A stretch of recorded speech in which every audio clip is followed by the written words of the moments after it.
Hi, I'm Kathy Mills from Short Film Edits, and I'm here with Richard Sharrah for an interview today. How are you? Doing great. I always have a special place in my heart for the Aussies. Thank you. Could we start this with you telling us a little bit about you? Oof, okay. It's all started off. I think the origin story is a good place to start this, especially like how it ended up here.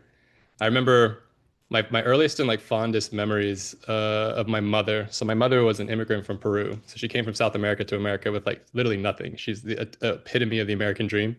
No money, nothing, came here and then just worked super, super hard. But she couldn't afford like proper English classes. And so she would actually just sit in front of the TV and watch old classic Hollywood films in order to learn English.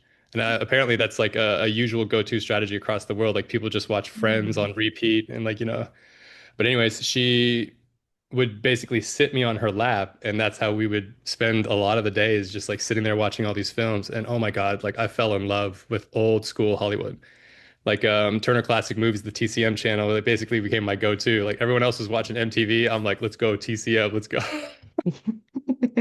Old school stuff. Yeah, but like Steve McQueen, The Great Escape, you got James Garner, you got The Magnificent Seven. They've done a bunch of like rehashes and like Hollywood now, the proverbial they ran out of originals, so they just do remakes. But man, the Yeah, same. originals of all those ones, like The Magnificent Seven and The Greatest, like all those are just like cherished memories of mine. And I still try to be as cool as Steve McQueen. That's pretty much that's my that's my bar. Yeah, that's good. So, what drew you to the vertical space? Interestingly enough, it got me. So my manager actually submitted me.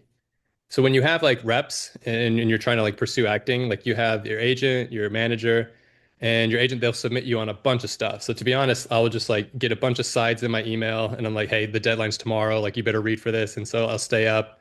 When the kids are finally down and not making noise in the house, I'll do my auditions and then submit them and then go to bed.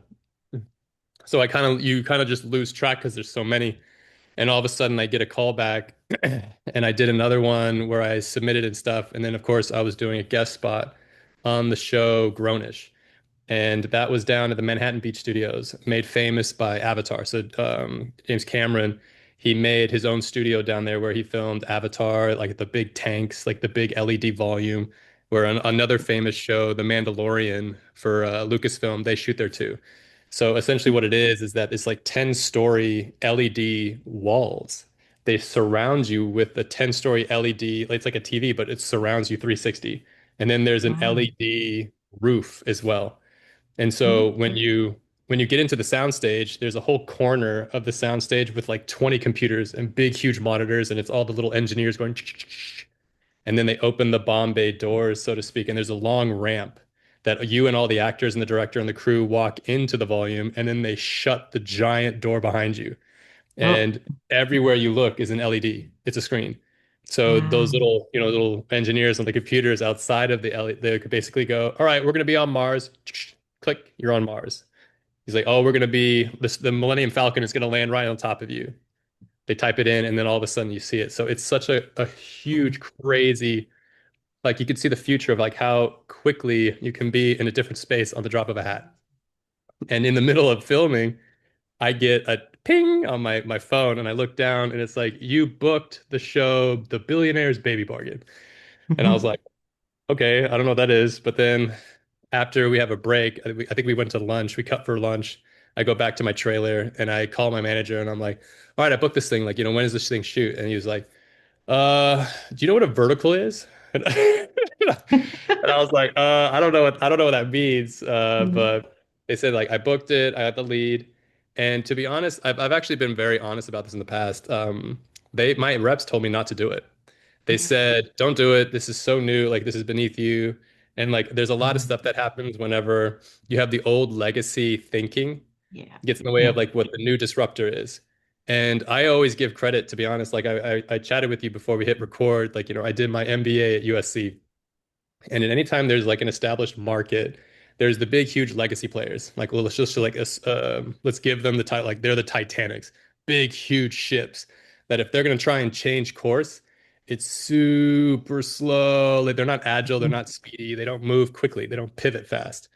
Whereas in any market, where do the disruptors live? They're on the fringes of the market. They're the ones that can fail quickly, fail fast, and pivot immediately. And I, from what little research was actually allowed to find, because there's nothing written about them a year and a half ago, I found a Forbes article. I found something written in Chinese and I got it translated. And I was just like, all right, these guys are interesting. They're going to try and film an entire series, which I think that one was like 70 something episodes in a week and a half. I was like, are you freaking kidding me? I was like, this is insane. And I was like, you know what? And I told my reps, I was like, I want to see this. So if this hurts the career trajectory, blah, blah, blah, whatever, like it's on me. I was like, I want to see this with my own eyes. And then when I landed and showed up on set for the first day, I fell in love with the director. Her name's Nani. She like we've made multiple shows together. In fact, my biggest show ever was with her, the Mommy Don't Cry, Daddy's Sorry, which became like a staple. Like anytime they Yeah. talk about like the family genre in the vertical space, it's always that. Like I'm the poster for like child for it. But that was it. Like me and her, I was like, teach me this business model. Like, let me learn it. And then all of a sudden I was like, all right. And I always make the argument that true artistic like expression, it requires constraints. So like there's a lot of people that fall into that trap where it's like, all right, go make art. I'm like, all right, well, like, can you give me some parameters? I'm like, no, no, no, just make art. And I'm Yeah. like, no, that's not how it works. Like, they give me at least something to go off of. You know what I mean? And so I, instead of looking at it as like an like impediment to the artistic expression, the vertical like business model, I looked at it like, oh, thank God. So you gave me the constraints. There's a paywall. There's some free episodes. Oh, here we go. So now we can start cooking. So like me and Nani were like, how do we artistically justify this paywall with enough of like, angst and emotion for this to actually have someone make that emotional decision to click through. And oh my God, it only took one and it went like wildfire. Like the Billionaire Baby Bar. I had people from high school texting me just like I haven't talked to them since high, and they were like, "Why the hell are you on my TikTok?" Like coming out of You're like on my the screen. That's the exactly, you're on first my one I ever screen. saw with you. Oh, thank you, thank you. That's the OG one. It's the very first one. Yeah, That's what I changed love it. this. It changed the whole trajectory forever. Yeah, yeah, no, that's really cool. All right. Um, has moving around to different environments and cultures shaped your approach to acting at all? Oh my God, yeah. Like I always feel like I'm like a database almost, where I'm always watching people, watching mannerisms, characters, and I always keep them in like in the back of my mind. I was like, ooh, that's a nice thing I'm gonna keep for later. That's a nice one. Or like even like interesting perspectives and views. And like there's nothing it sucks to say, but like I grew up in like small rural town, Oklahoma, and there's a lot of like the same people that you can run into. It almost like Yeah, looks like it's copy and pasted. And the moment that I got plucked from that and then dropped into Melbourne, Australia, actually, it was like seventh, eighth grade era. My eyes were opened to like a whole new world. Like you go from small city life to a big city. And then whenever we were done there, I got plucked again and then dropped back into the small town. And I was like, I can't do this. I can't stay here. yeah. Like I the need a moment big that I city yeah, again. I need the Yeah, big city again. So the moment I graduated high school, I went straight to New York City. yeah, And then yeah, you actually bump into and rub shoulders with all types of people. And yeah, I've talked about this before in the past where it's like I absolutely fell in love with New York City. I feel like whenever you would go out on the town, even just on a regular like Friday night, for instance, it's like, all right, let's just go to a bar, let's go hang out, let's go meet some people. You're meeting like Wall Street bankers. You're meeting people who graduated from Columbia Law School, like NYU Law or Harvard Law, and now they're at the top law firms in the world down in New York City. Or you run into the artistic, community and someone's on Broadway. You run into a yeah, dancer, she's from Juilliard. I loved being in that kind of like refiner's fire where like, anybody you meet is like basically balling at the top of their level. And so yeah. I ate that up. I ate it up. That's It was such a cool. great thing for me to see and to basically dive headfirst into straight out of high school. So Yeah. yeah, I might get to New York one day in the later future. here's a little tip. So we, my buddies, like, so our first year is mandatory NYU housing. So you have to live in one of their dorms. And so Mm. they actually put me, because there's multiple like facilities, they put me down in this ginormous like, dorm south of Canal Street. So that's in Chinatown, but it doesn't have meal service. And so when I would wake up at like 6 or 7 a.m., I couldn't just go down the elevator and eat. I had to go down, Oh. get in the subway, wait, go all the way up to Union Square, and then Oh finally go in. gosh. I know exactly. I was miserable. I hated it. And I always Mm. felt like this is like a once in a lifetime opportunity for me to live in New York City. It's New York City. Mm. but Yeah. most of my time was spent underground in the subway Mm. waiting. I felt like I was a rat. I was like, I live underground. Like, this is horrible. Yeah. And so the moment that we could, me and my buddies, we all got motorcycles. Yeah. And we basically tore up New York City on a motorcycle. And oh my God, I'm Mm. talking about the entire world flipped. I was above ground now, Yeah. seeing New Yeah. York City on the back of a motorcycle. So now imagine, like, date nights wherever you throw a girl on the back and then you can drive through Times Square. You Yeah. throw a girl on the back and then you cross the Brooklyn Bridge to get pizza on a motorcycle. Like, it was Sounds just better than phenomenal. come catch the train with Oh, me. exactly. So you want to catch a wait in a train where there's, pee and poo all over the ground? Like, no. Let's Ew. do a motorcycle ride. Yeah. Yeah, we'll take the motorcycle. I mean, I'm not a big fan of motorcycles myself, but I'd still take the motorcycle. All day, all But day. yeah. All right. Have your travels influenced the kind of stories you want to tell? Oh, there's a big one actually. There's one in development I have right now that involves a global perspective. So I'm taking something that takes and picks and chooses from all the different cultures around the world, and the entire storyline arc involves all of them having to work together. So, everybody has their little squabbles, everyone's fighting amongst each other. I would actually, the argument and the overall kind of like theme with the bad guy in it is that the overall evil is coming to basically take over the world. And because we won't just put down our differences and actually work together, we're doomed. And so Mm, that's something that's cool, like an idea that I have that I've been putting together, where it's only because we are actually all the same and we can't see past our differences is the only reason why yeah. we might actually lose everything. Yeah. No, I completely agree with that. All right. You've studied in the US and Australia, which we've spoken about. Yep, What yep. differences did you experience between the performing arts culture in Australia versus the US? Oh man. I guess how real do we want to get with this? It's like, As real as you want. all right, here you go. I actually would fight and say this is a cultural difference. Is that whenever, like, I mean, I told you we do these week-long excursions, like we go camping whenever you go on Mm, field trips in Australia, which I thought was the coolest thing ever. Where I didn't get to take part in that in America. Like I said, I think like the lawyers got in the way and ruined that for everybody. And so now you can't do excursions where you spend a week with your classmates and your teachers, like sleepover yeah. basically. But when you would do these excursions in Australia, what would you do for like multiple nights to like entertain yourself, especially the evenings after dinner? They would do Mm, talent shows.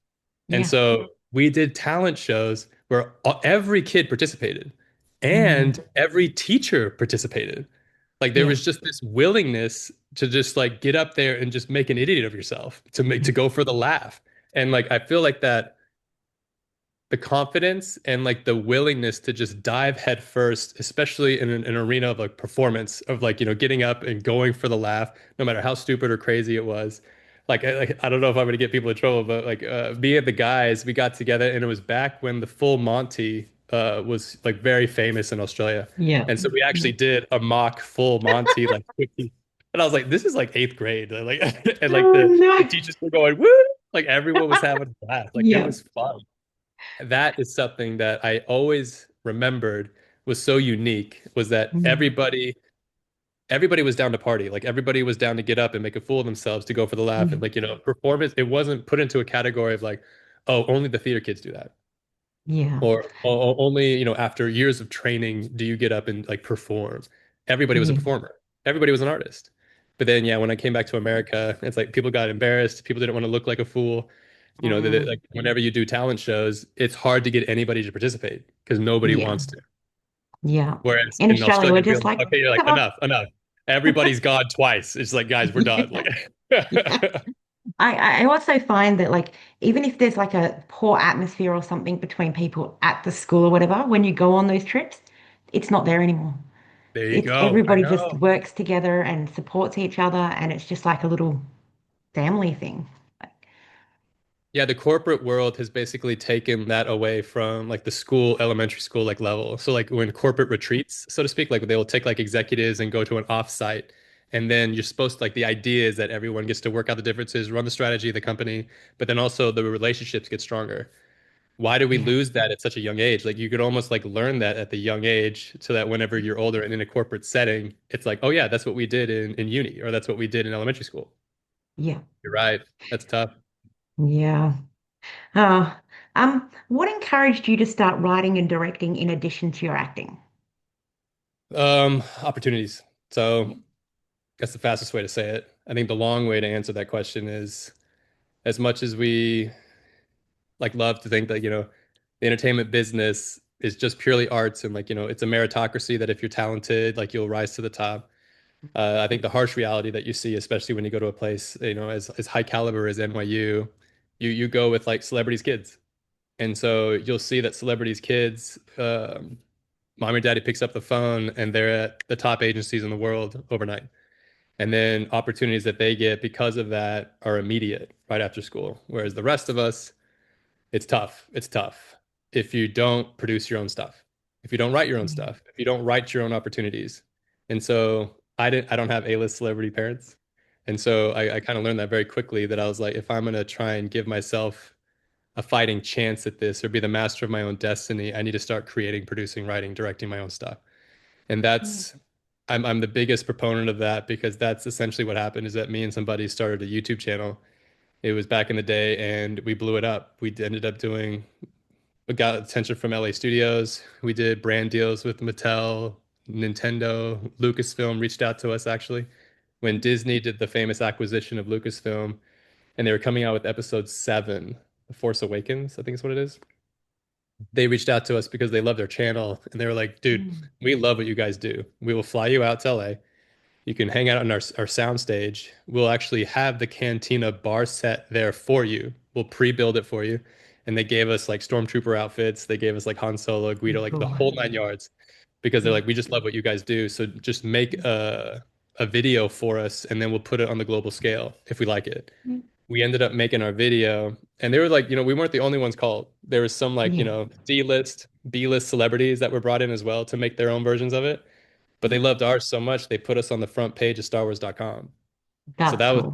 that was cool. And so I was like, Yeah. okay, so look at what happens if you create your own opportunities. Yeah. And so when Star Wars, .com happened, that's when we started getting attention from people around LA. And then Bunim Murray Productions famously produced Keeping Up with the Kardashians, Project Hmm. Runway, The Challenge, like Real World Road Rules. They reached out to us and were like, "Oh my God, we love you guys. You think you're hilarious. You're extremely brand friendly because it's like family friendly comedy." Yeah. And we almost sold a TV show. We almost sold it. Wow. That's cool.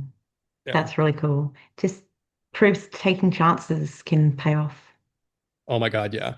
I remember when we Yeah. made our first video, some people told us they're like, "Are you sure you want to put that online?"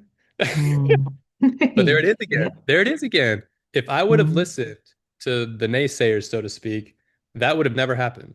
Yeah. If I would have listened to the naysayers who said don't get into the vertical space, none of this would have happened. It's Yeah. crazy. It's That's right. crazy. So if there's anything you can learn from this podcast, if you're listening to this guys out there, it's like don't listen to anybody. If you feel it in here, go for it. Yeah. I think the best advice I've heard in that situation is don't take advice from somebody who hasn't done it before. Like, Yeah. or that's, Yeah. that's in a lower position. Not being rude to people that, but if you haven't done it, you can't give advice on it. Yeah. Like, you know. I'm out the other end. I've come out the other end on a Hmm. couple of successful trajectories where it's just like when anybody's telling you not to do it, you almost feel like, okay, so that's a good impression for me to do it. Exactly. Because it's like they're Yeah. only speaking from fear because they never did it. But if you do Yeah. it anyway, I mean, look what happened. There's like two very huge things in my life would have never happened if I listened to Hmm. everybody else. Yeah. Except the worst person to do that is when you're telling yourself not to do it. Yeah, self-doubt. Oh man, we're getting real. Yeah. Okay. All right, Kathy. We're gonna have a therapy session. All right. Yeah, why not? All right. As a CEO and creator on Real Short, what's the hardest creative choice you've had to make?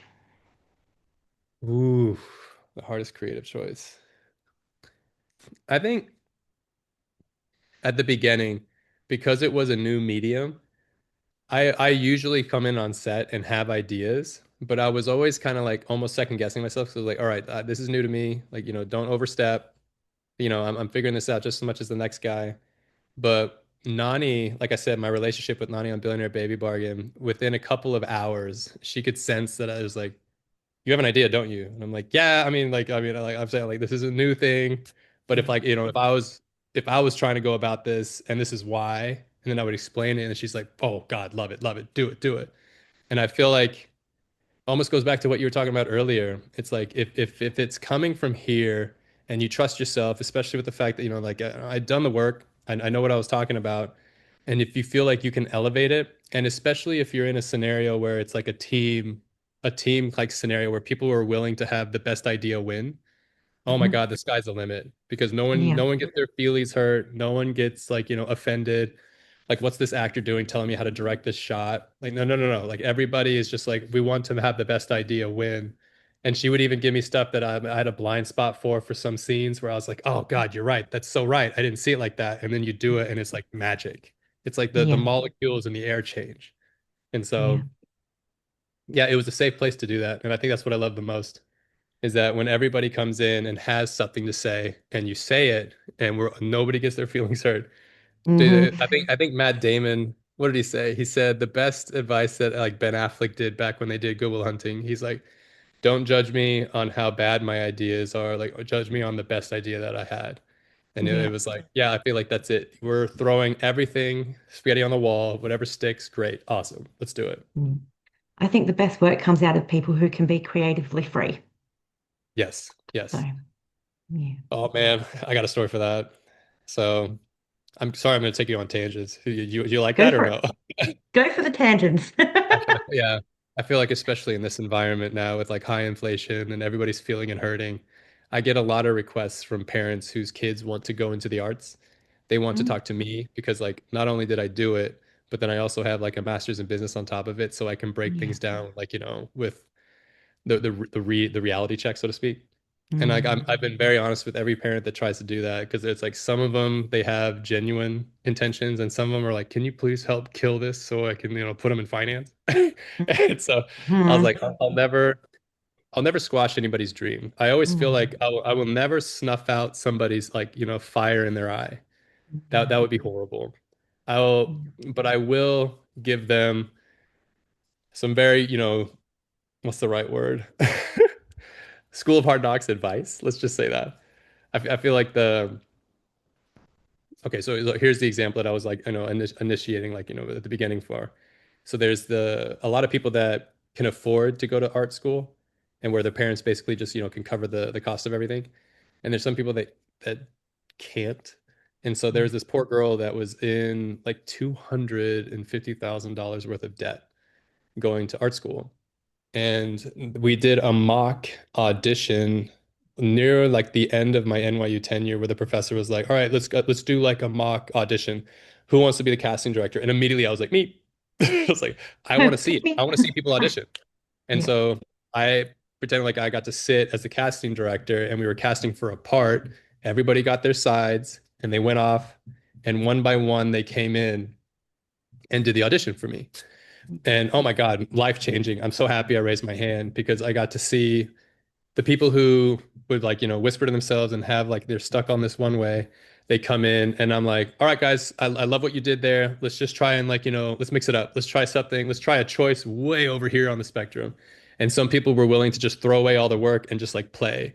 And those are the Yeah. people where, like I said, the molecules in the room would change whenever people could do that. You could dance. You're actually dancing. You're actually painting. Like you're adding Yeah. colors. You're adding texture. It's dynamic. But this poor girl who had like I think she was pushing 250K in debt. She would came in and oh my God, like she had every pause planned. Her breath was like down to a like like a T. She had this thing down to where she knew this was it. And she did it and it was good. I'm not saying it was bad, but I was like, all right, let's play with it. Let's just like I like what you did at the beginning, but let's change this and let's see if we can go a different direction with the ending. I'm not saying you're wrong or right, but let's see what this looks like. Yeah. Absolutely could not. Absolutely could not. Yeah. You could just feel $250,000 worth of debt and anxiety and stress. Yeah. Saying like this Yeah. thing has to be perfect or I implode. Yeah. And I remember that poor yeah, like it hurts to even to like think about it because it's like a memory from a movie that I'll never like get rid of. But whenever it was her turn to leave and the next like student came in, I remember looking over the professor and he was shaking his head and he's like that's the problem whenever you mix the real world realities of Yeah. money, stress, debt into an artistic space. Like I hate that they're like almost like water and oil. They never really mix, but they No, they have just to clash. yeah, they always clash. They always, but they have to exist together. And then in Yeah. sports, when you come into like the monetization and like the realities of the entertainment business, I would actually argue that it should be flipped. It's the business of entertainment. I feel like, like that's Mm. the reality of it. It's all the words in business are capitalized, and then entertainment's all lowercase, Yeah. which sucks. Which sucks. I'm like an artist, and Mm. I hate that. I hate that reality. But at the end of the day, they need to make money, or no one gets a job. And Yeah. so that's what I feel like was the new venture and like the new reality that I saw. That's why I was so obsessed with this, like, the business model of verticals. I was like, you're Mm. cramming what normally would have cost hundreds of thousands, if not millions of dollars into just 10 days. And Yeah. you can cram that and like shoot 20 pages, if not 30 pages a day. Like, this is crazy, which we all kind Yeah. of knew the writing on the wall. If you really could see, it's like the overinflated budgets of legacy media, everything with being too expensive. There's no way it could survive. No way. I mean, that's why there's consolidation happening right now. That's why Paramount got bought out. That's why Netflix is buying Warner Brothers. It's just like the business model for the entertainment world, especially in the current state of the economy, it's not Yeah. sustainable. Not sustainable at No. all. No, I mean, I was saying in another interview earlier that like these verticals are really great because I know that, some bigger, productions and things like that, they can spend years making one film that can just not turn out how they wanted it to. But then Yep. you go to verticals and you've only taken up 10 days, 12 days, maybe even less. You're not coming up with as much money to try and make that production, and it can do really great. So I think, yeah, there's got to be a good balance, and I think you just need to try different things. Ooh, I might get in trouble for this, but you're Yeah. gonna get a very unique story. Okay, so Okay. how do I say this without Without let's getting in just say trouble. there's an executive from a vertical company that was speaking at a big, huge panel. Obviously, there's getting a lot of attention right now. And let's just say an executive from a huge legacy media player reached out and was like, I love this idea of this vertical stuff. Let's get a lunch and let's meet. And this said executive from the vertical space reached out to me and they were just like, I know that you've pitched TV shows in the past, like you've crossed paths with these guys. Like, give me some like little heads up. And I was like, do you have like 5 hours for me to run my mouth about this? I was like, how about this? I will not say anything bad. I won't say anything bad. I'll be a good boy and walk the high road. But let's just start a timer. We'll start a timer to see how long it takes to you to actually have this lunch. All of a sudden, a couple days go by, a week goes by, weeks go by, Mm, months go by. And the joke amongst me and like of course the executive from the vertical space, it was just like, oh my God, we could have developed, shot, and post-production and released two of these verticals before we mhm, even have lunch. And I was like, that is why they're dead. That is why they're dead. They take too long to do anything. And I was like, mhm, that's a lunch. That's not a co-pro. That's not a business dealing. That's not something that's get run by the lawyers and like contracts getting signed. It's lunch. And you yeah. guys Let's have sit down and taken have a months. little chat about this. Yeah. Oh my God, exactly. And I was just like Mm, that the frustration that I've had, especially when I pitched to these networks before with the TV show I did, like I told you earlier, I was like pulling my hair out. I was like, no wonder you guys are going under. No wonder everybody's buying you out because like you guys are just it's like whenever the fat cats at the top brass, like you have corporate rot is what it's called. Like no, mhm. nobody does anything. They just sit there and just take all the money from it, the company. And so I was just like, yeah. The sad thing is that it's basically going down a toilet bowl, and it's their own fault. That's the problem. Yeah. That's what hurts the most. Is that like you see it, and I was like, no matter how many sirens you like, run off and stuff, you're just like, oh my God, guys, come on. Can somebody actually care about this industry? No, Hmm. just a Yeah. lunch, Yeah, just a lunch exactly. and It's click just a lunch. the I mean, I keep seeing in the comments, and I've said this before, like a lot of people, like fans and stuff, going, "Oh, I want to see you in bigger productions. I want to see this." And I'm like, no. I mean, it's great for the opportunities, but I want to see the verticals grow, and I want you to grow with them. Yes, So yes. you're still there when they get big. You don't have to go out and do, an A-class production whatsoever. These are great, and they're getting there. Stick with them, and they'll get there. I love them. I've done like the ABC pilots. I did a pilot with Chase Crawford and Don Johnson from Miami Vice. Chase Crawford's obviously he got huge on The Boys, but obviously, Gossip Girl, he was huge on that. But you would do those things and it would like move the meter on your social media kind of like Hmm. whereas I do one of these shows like the Billionaire Baby Bar and all of a sudden I've got like hundreds of thousands of followers across and like Yeah. they're active. What's very interesting for me, because I come from like the horizontal space before, like it's so funny how we say that now. There's horizontal legacy media and now vertical new media. And I was like, I have buddies of mine who are like series regulars on the horizontal space, like on, shows on FX or shows on Fox. And recently, Real Short did a publicity stunt during the FICE events. So when you're trying to go for an Emmy in this world in LA, that you run these FICE events, it's short for your consideration. The Hmm. vernacular is feisty. And so you do like a full-on PR blitzkrieg. You put billboards up all over Hollywood. You try to get in front of these Emmy voters. You host events. You do Q&As, blah blah blah blah blah, whatever the PR guys want. And what was so great about the timing is that Real Short released billboards of their own during the feisty events for the Emmys. Are they trying to go for an Emmy? No, they're just doing a publicity stunt once again. And like whenever they did the billboards, I was like, "Oof, I like this. I like this. Let's see how this plays Hmm. out." And the traction, the trending that happened on social media because the vertical community, oh my God, they're I always say, it's like they are the best fans in the world. They were going around all of LA going, "Oh my God, there's Richard. I found him." Click. They would tag, they would send it Yeah. to their friends, and they would run over there. And I was like, "Oh my God, there's Luke. Oh my God, there's Seth." Brr. And they would just Yeah. go crazy. Guess how many of my friends that happened with who are on the legacy media? Like Hmm. literally, they put all this money up to put all of these billboards across LA, and yet their fan base did Hmm. nothing. Whereas Yeah. Real Shorts, we're not even going for Emmys. It's just Yeah. we put them up, it's just billboards Yeah. of like the stars of Real Shorts, and then like the fans went nuts. And I was Yeah. like, that like the tenacity and like the ability for these fan base to fall in love with you. Like I have fan accounts, I've got DMs all the time from people from all over the world. Like that stuff never happened in the horizontal space, but in the vertical Mm. one, all of a sudden it took off like wildfire. And so Yeah. there is a huge difference, and I've seen it with my own eyes. I see it like on my own socials. It's crazy. Yep. I mean, I know that there are actors out there that blatantly refuse to do these. And I know other actors that were like, oh, I didn't know how to feel about it at first, but then they got into it and they're like, oh my God, I'm so glad I did that. Yep. Like, you know, You I want to hear mean, something crazy?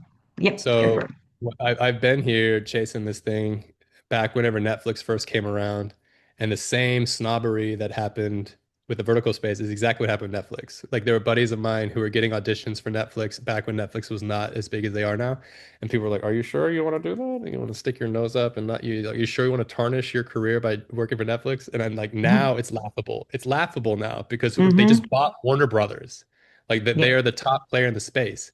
But back then, the same snobbery happened. It's the new player. Mm. Who's this new disruptor? Ew, don't touch them. It's like toxic waste. It's the same thing that happens to any disruptor. Any legacy player is going to look down on the disruptor. The vertical Mhm. space is a disruptor, and they are not going to be treated well by the legacy players. But boy, will they take over. Absolutely. I fully believe that too. Yeah. I'm in for the long haul. Yeah. Yeah. All right. What do you think traditional filmmakers misunderstand about vertical dramas? That's a perfect one for that question. I think you know what, I'm gonna get philosophical with you. Like Mhm. there's the easy answer that a lot of people love to do and gets them a soundbite, but I'll actually argue it's that inability to play, that inability to be a true artist and actually improv or to actually like change. I do the same thing with actors whenever we're on set and we're talking about legacy media, horizontal and vertical. And people love to like, at first glance, they'll stick their nose up and talk down about verticals. And I'm like, no, no, no, no. Like you're not understanding it correctly. If an actor is going out for an HBO very, very like gritty drama, like True Detective, there's a certain style or I would call tone of acting that you lock into whenever you go and perform that. If you do that audition or even show up on set and perform right next to Matthew McConaughey. Are you going to use that same gritty, dark, high caliber drama HBO tone when you audition for a sitcom? Are you going to use that same thing when you audition for New Girl next to Schmitty? Are you going to be the one of them who's like dark tone HBO? No, no, no. You're going to elevate it about almost go musical theater like, right? For a half hour comedy. You're going to change your tone in order Yeah. to actually fit the tone of the show. So you're not changing your acting. It's the same thing. It's acting. You're changing your tone for the vertical space. Yeah. And I would actually warrant that it's a there are beautiful moments that actually get justified because of the requirements of the vertical, oh, what's the right word? The demands of what the vertical requires of the actor. You'll actually get your HBO tone here. You'll get your Schmitty half hour comedy tone here. And the ones and the actors who actually know how to act and connect those throughout a vertical is what makes them gold. It's what Yeah. makes the people who fall in love with these characters so like, it makes the insatiable because they have the ability to change the tone up for what's ever required in each scene. Mm. Yeah. I guess changing the tone would just depend on the genre, which they'd have to do anyway. No Yep. matter what genre you're doing, you're going to change the tone. So, Yep. And I would even yeah. go back to you would almost change the tone by each episode. What does each episode Mhm. require? I think that's what they Exactly. love so much about what was it? Daisy Tucker and Mr. NYC. Oh my God, I get That so was a many good one. DMs about that one. Yeah. They always say that that's the one they go back to. They Mm. call, I guess like in the vernacular now of the fans, they call them comfort watch. They'll watch that Mm. before bed like Yeah. on a nightly basis. But Mm. why do they do that? Because they said it's a mixture of the drama and a mixture of the comedy. And it's something that makes you have that emotional roller coaster that you're seeking for before bed, for instance. I guess for some people what they want to do before bed. But like I think Yeah. that's where you feel like when you do it correctly, it resonates and it connects with Yes. people. Absolutely. Yeah. I mean, I would love to see more comedy in the vertical space because I Yep. think that would take off a lot. It's just getting there. It's a process and, risks and yeah, you know what I mean. Yeah, yeah, it's a process. Yeah. All right. I think How do you, so. Okay, sorry. go, keep going, keep going. How do you decide which ideas are worth developing into full projects? Oh, yeah, once again, I feel like I can get on a soapbox about this one because like I feel like sometimes you can fall into the trap. It's like some executives in the legacy like world they'll pontificate and I almost call it like intellectual masturbation where they're just like intellectually like oh my God like, they'll ask themselves like does this deserve to be made now? And I feel like you could talk yourself in circles if you do that. Whereas what I think the vertical space does very well is they don't ask themselves what needs to be made. They ask the audience what needs to be Yeah. made. Yeah. And the audience has told them by how they watch, their viewing patterns, the paywalls, all you want to say. There has never been anyone who is as successful as the verticals by not listening to their customer. So like Amazon, Jeff Bezos won't shut up, especially in the beginning. If you look at his old interviews, he didn't care what anybody told him to do with Amazon. He's like, I will only do what my customer asks me to do. And that's, I feel like the same success formula is what happened in the vertical space, is they have all their data scientists and all of their data algorithms and stuff telling them, what does my audience actually want? And they will give it to them. They don't ask the Yeah. question, do they deserve this? Are we trying to Mm. teach something? You know what I mean? Like they don't pontificate at all about that stuff. They just say, what do my audience want? We'll deliver. Yeah. I And it's mean, that, it's that, it's so simple, but I think it's very, very true. I don't know too much, obviously, about the data side of things, but I do know that, there are certain genres or like not genres, but certain verticals that people dislike, like certain tropes and things like that. But the data's still showing that it's I good. feel, I know that's a tough one. I feel like that's Mm. like you can walk through that landmine, but like, I think the fastest way to explain that is almost what Professor Galloway talks about when he's an NYU professor from the NYU Stern School of Business. And I think he said it beautifully. There's like in marketing, sometimes there exists cognitive dissonance. There's stuff that people say they want, but then in reality, they actually operate or their actions prove otherwise. And so they say that they don't like that because in a public setting, it suits them to actually do that or whatever, personal needs they want to try and get, whether it's a following or like, try to like round up enough people online. Yeah. But in actuality, like data doesn't lie. whenever you look at the cold hard facts from the data engineers, they don't think, they just see that everyone apparently loves champagne being poured on somebody. They love the splash in the face. They love the slaps. And so Yeah. that's why you won't see them stop putting that in until the data actually shows that people don't like it. Mm. Does the data show like how long they stay there for? Like, how does that work? Does it There's say a that they level, stayed for yeah, like, yeah? there's a level of sophistication that it blew me away. And it was the kind of stuff that we talked about in MBA school.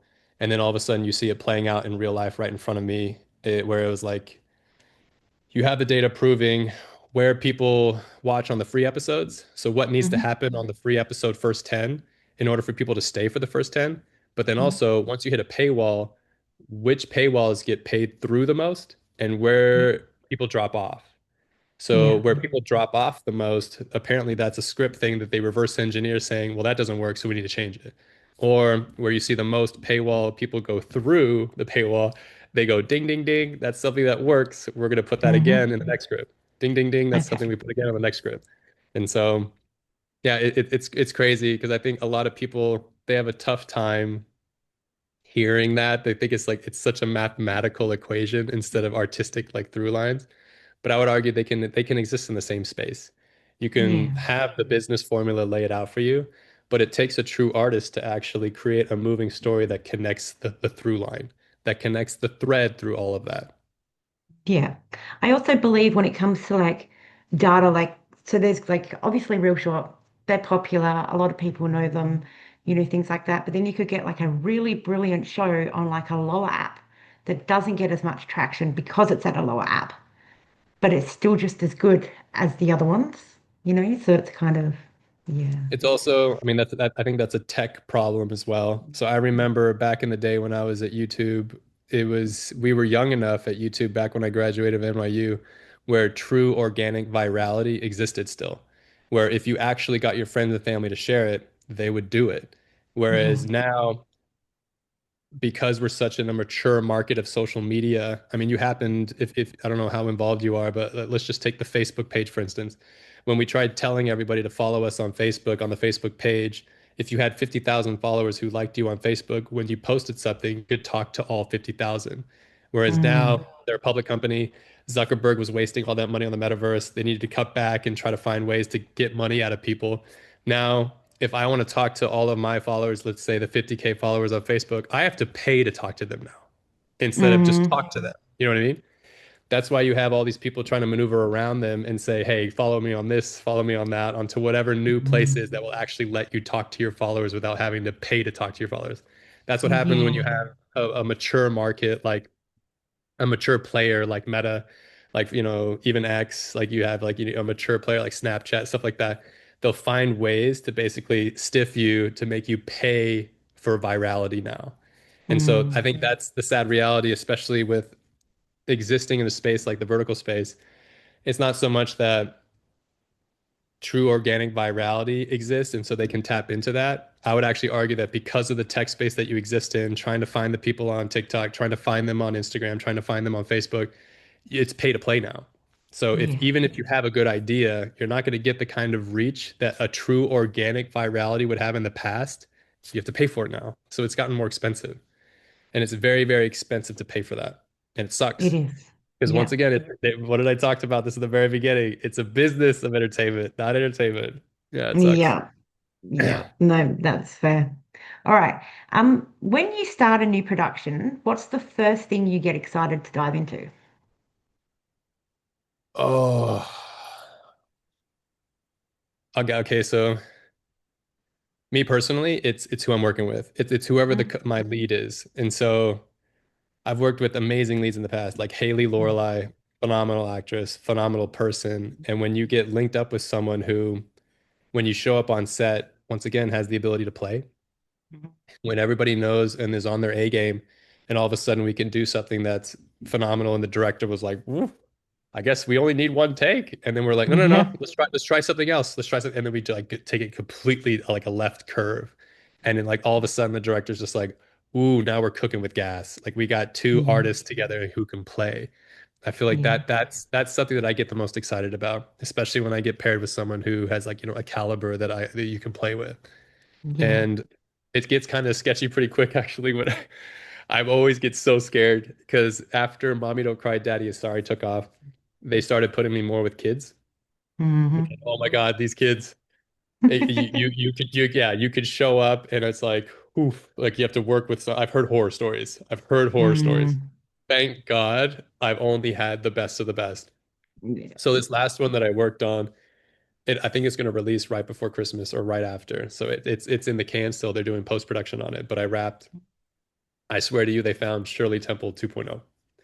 This girl is phenomenal. She taps, she Mm. sings, she dances, and she shows up on Mm. set 100% memorized. She'll even know your line. I was Oh, doing my lines wow. one time, and she was like, Richard, like you missed a line right here." I'm like, Mhm. You got "Oh my, told. yeah, I know." I was like, "This is a consummate professional." And so Yeah.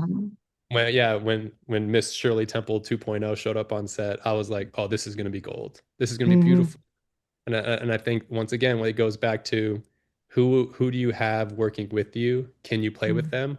Or is it going to be a roadblock? Or is it going to be something where you're Yeah. just like, oh my God, it's like seriously, you don't even know your lines? Like, thank God I haven't had that yet. But I have heard horror stories. And so Yeah.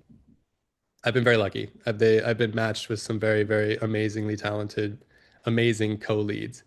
And obviously you can tell. I mean, like I've been very I'm like humbly grateful for the success that I've had, the stuff that's gone viral, the stuff that's gone crazy. I mean, like Mommy Don't Cry, Daddy Is Sorry. I was scared of one kid, they gave me two, and they were both phenomenal. And Yeah. then Yeah. they made a video game out of it. Mm. It's great. That's Like cool. when the alchemy happens and the molecules in the room change, like true magic can happen. Yeah. I mean, I had just had the pleasure of talking to Haley for the first time the other day in a group Hey, you talked interview. to Haley. I know. Is she great? She's so She's great. lovely. Yeah. I did it for Lady Boss's Small Town Valentine. We did a group interview, and she's phenomenal. So Yep. it was nice Yep. to Huge speak to fan. her. Haley, if you're watching this, number one fan right here. Love you, Death. Yes. All right. What's a career lesson you learned the hard way but are now grateful for? Oh man, a career lesson. That's such a great question. I feel like there's so many because all I did was just like School of Hard Knocks.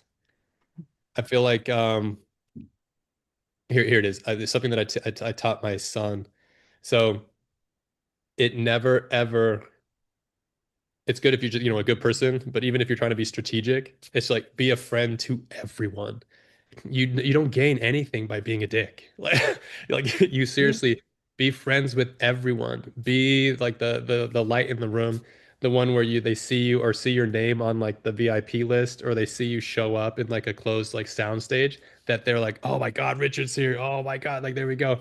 I feel like that has only helped me because I've Yeah. even with like the business dealings that I do outside of entertainment, I have a healthcare AI company that I'm running with a buddy of mine. Like I needed to go when we were trying to find the product market fit for the software. I was like, who do I know in this space, in this market? And then boom, bingo. An acquaintance of mine way back in the day on the East Coast in New York City when I was an undergrad at NYU, he was doing his MBA at Columbia at the time, but I was doing my undergrad in that Tish. So like, I could have just been like, oh, whatever, you're a suit. I don't care about you, whatever. But I was nice to Mm. him. And he Yeah. saw my career take off, and I saw his career take off. And then guess what? After I finished my MBA at USC, it comes full circle where I'm like, oh my God, you're in the industry that we're trying to solve the pain for. Yeah. Hey, can I talk to you? Can you just jump on Zoom? And he's like, dude, Richard, I love you, dude. I love your videos. I love Mm. this. He's like, let's jump on. He was extremely, extremely paramount in us finding Mm. the correct product market fit and actually starting the company. Because when you do your research at the beginning to see if your solution actually is a viable business, Yeah. he was the one that basically said, "Oh my God, you have something unique here."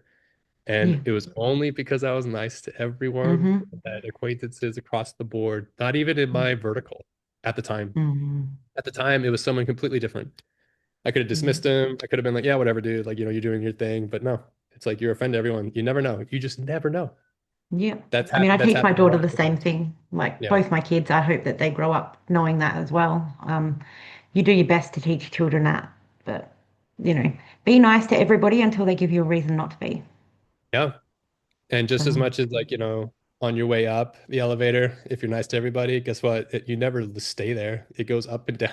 And mm-hmm. they'll be the ones going up the elevator too when you're down, and they'll help you come back up. Like, it just like I said, you never know. And if you're just a good person and kind to everybody, then you don't know when, but that you will be able to call them and say, "Hey, I need a favor." And they'll be like, Yeah. "Of course." Of course. Yeah. And you never know that that person that you're looking at down on at the bottom of the elevator is going to be above you at one point. Yep. Yep. So, True. just, It's true. yep. Okay. Um, if you could reshape one part of the entertainment industry based on your experiences, what would it be? Oh man. I think my biggest frustration has always been the nepotism. Hmm. But like as much as I complain about that, it exists in every industry.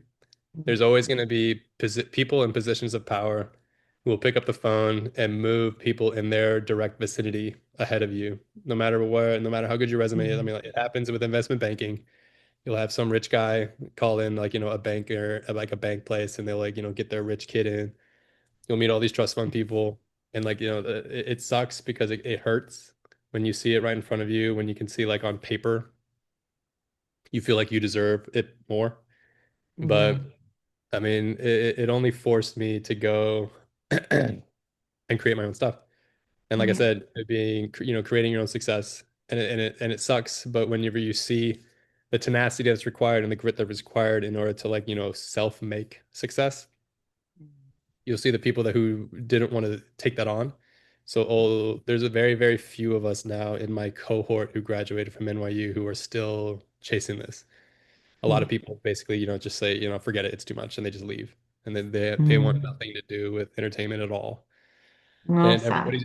I know it's sad. Everybody's journey is different, but Yeah. there's certain people that they start on third base instead of having Mm. to try and make it to first, make it to second, make it to Yeah. third, try to survive till third. But some people just get automatically put on third, and they're like, just make it home. Like Mm. that's it. I know what I mean? Yeah. Yeah. I'm getting a little honest with, I mean, I'm gonna get me in trouble, but I'll be very honest with you on that one. Yeah. Mm.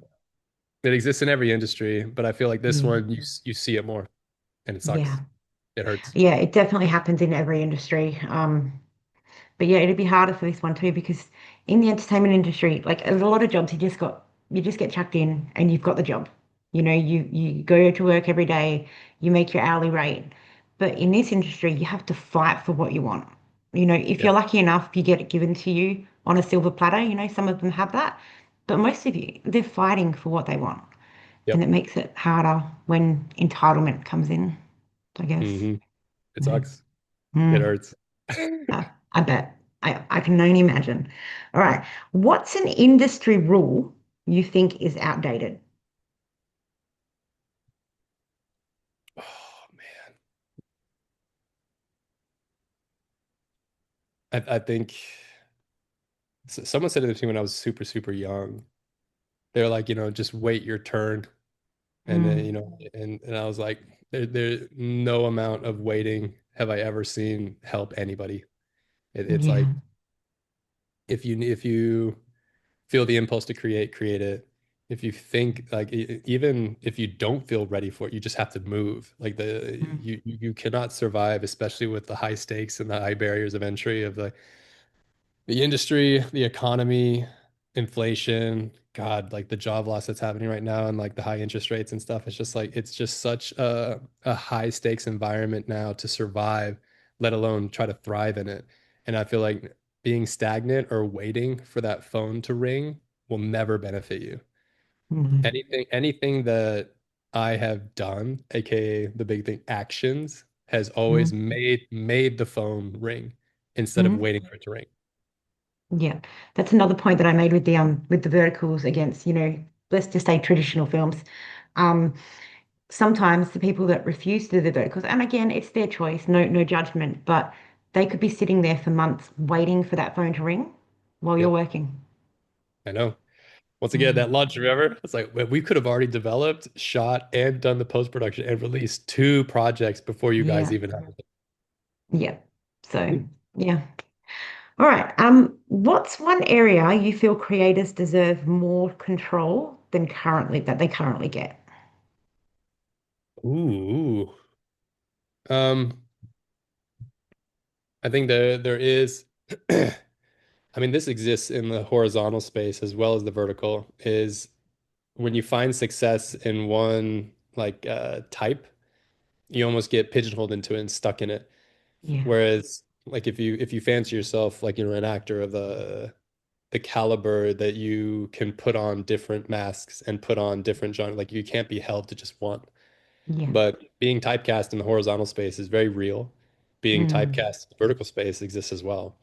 yeah. And sometimes if you fall into that trap of being typecast into a certain one, it's hard to push against it or try to Mm, like change that perception. yeah.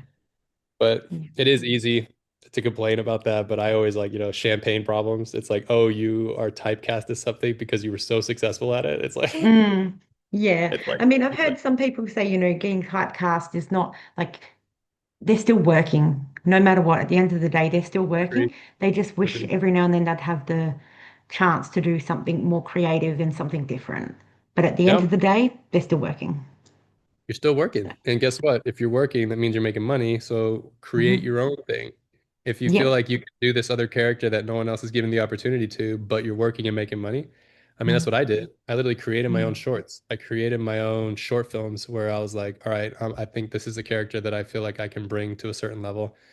Mm, I'm going to put my own money at stake. I'm going to pay for a crew, direct it myself, star in it. But then also, like, you're hustling, right? You got to save money. I'm not a trust fund kid. I don't have millions of dollars to waste. And so I had to learn how to edit. So I mm, did the credits are a joke. It's just like I wrote it, mm, did it, starred in it, and then did all the editing and post production on it. yeah. But you come out the other end like a bigger monster, strong, bigger, Yeah. faster, stronger. It's like now I understand every aspect of this creative form, where it's Yeah. like pre-production, all the ideas, everything that's, even like the storyboarding and stuff on paper, the execution of itself. The joke is that you actually make a movie three times. You Yeah. make the movie in pre-production, you make the movie itself with all the different, Murphy's Law stuff that everything goes wrong and you have to fix on the spot and try to figure it out and then Hmm. get it in the can, so to speak. And then the third time you make it in the editing room. So you actually make Yeah. a movie three times. But I would have Yeah. never viscerally understood that until I did it myself. Yeah. I believe that in the editing room, you can remake an entire movie because the Oh my editing God, is yeah. yeah, Yeah. You can change performances, you could tweak them, make them better. make them Like worse. Make them make them worse. You worse. can make them Exactly. Yeah. worse. Yep. Like if you really hate someone, you can really make a bad performance in the editing room. Mm, Yeah. yeah. Yep, you can. All right, I've got one more question. All right, let's If you go. could go back and relive a single day in your career, which day would you pick? Oh, oh. What's so funny is that I love the new movie with George Clooney and Adam Sandler on Netflix. It literally is just it's that I was almost crying when I watched it because I feel Mm, like there's an aspect of it has as fast as this roller coaster has taken me in the vertical space. I would love to go back to the billionaire baby bargain and be out of frame watching myself do it. I'm like, bro, you have no mm, idea what's gonna happen. Like it's like yeah, you have no idea. But I yeah. was just out in there. I was making art. I mean, Daniela, for instance, phenomenal No, she's actress. lovely. She's great. Yeah. She's on top of the world right now. She booked like a Mm. full-on big A-list feature film in the Wow. UK. So she went dark on social Yeah. media. I'm like, girl, what's up with you? And all of a sudden she's like, I'm in the UK filming. I'd literally film 12-hour days and then do dance rehearsals all night and then rinse and repeat Wow. for 6 months. And I was just like, oh my God, the world is not ready for what you're gonna do. And Good she on she was her. exactly like there's moments in life where people ascend and get like called Mm, up and like just everything changes in their life. And I feel like she did that. And I was just mm, like, that's the kind of stuff where I have the George Clooney moment where I could be in that room saying, Richard, you have no idea how much your world's going to change. And Daniela, you have no idea how much your world is going to change. And then yeah. like That's the the first spark. one I ever saw Kirby in as well. Yeah, Kirby, she played the sister. Yeah. And then all of a sudden I see her everywhere. And I DM'd Hmm. her and I was like, oh my God, you were the sixth and now you're everywhere. I'm like, good for you. Like everybody's career just went phew. Yeah, like I didn't even realize it was her. So like I knew it, I watched it and then I saw Kirby in like a different one. And I was like, I Yep. really like her. And it took me a little time to realize, oh, that was her, It was So it was her. like, Yeah. yeah. So that was really cool. Yeah. All right. Thank you Well, again. thank you so much for having this interview with me today. I'm going to go take my kids to school in a minute. Yep. But I No, appreciate you congrats. giving me I'm your their biggest time. fan. Get that award. Yep. Yes, both of them getting an award. So thank This was you. fun. Yeah, you're amazing. This was fun. Thank you Have so fun. much. See ya. Thanks. I'll see you soon. Bye. Okay, bye.